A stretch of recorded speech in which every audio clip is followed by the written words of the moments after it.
വളരെ ചെറുപ്രായത്തിൽ തന്നെ ഗുരുവായൂർ ആനക്കോട്ടയിലെത്തിയ കുട്ടിക്കൊമ്പനാണ് ഗോകുൽ.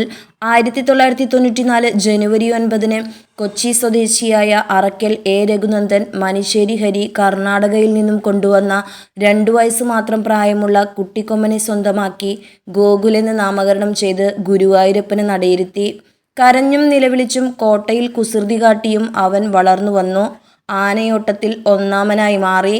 എന്നാൽ ഒരുപാട് കാലം ആരോഗ്യം കൊണ്ട് തികച്ചും മോശമായ അവസ്ഥയിലൂടെ ഗോകുൽ കടന്നുപോയി. പഴുപ്പ് ബാധിച്ച് ഗോകുലിൻ്റെ ഒരു കൊമ്പ് നഷ്ടപ്പെട്ടു. നിർഭാഗ്യം ഒരു തെങ്ങിൻ്റെ രൂപത്തിൽ ആനയുടെ തലയിൽ വന്നു പതിക്കുകയായിരുന്നു. ഗുരുവായൂർ അമ്പലനടയിലെ ശീവേലിപ്പറമ്പിലെ തെങ്ങ് ഗോകുലിൻ്റെ തലയിൽ വീണതിനെ തുടർന്നാണ് കൊമ്പുകൾക്ക് ഇളക്കം സംഭവിച്ചത്. പിന്നീട് ഒരു കൊമ്പ് നഷ്ടപ്പെടുകയും ചെയ്തു. പ്രമുഖ ആന ചികിത്സകനായ ആവണപ്പറമ്പ് മഹേശ്വരൻ നമ്പൂതിരിപ്പാടാണ് ഗോകുലിനെ ചികിത്സിച്ചത്.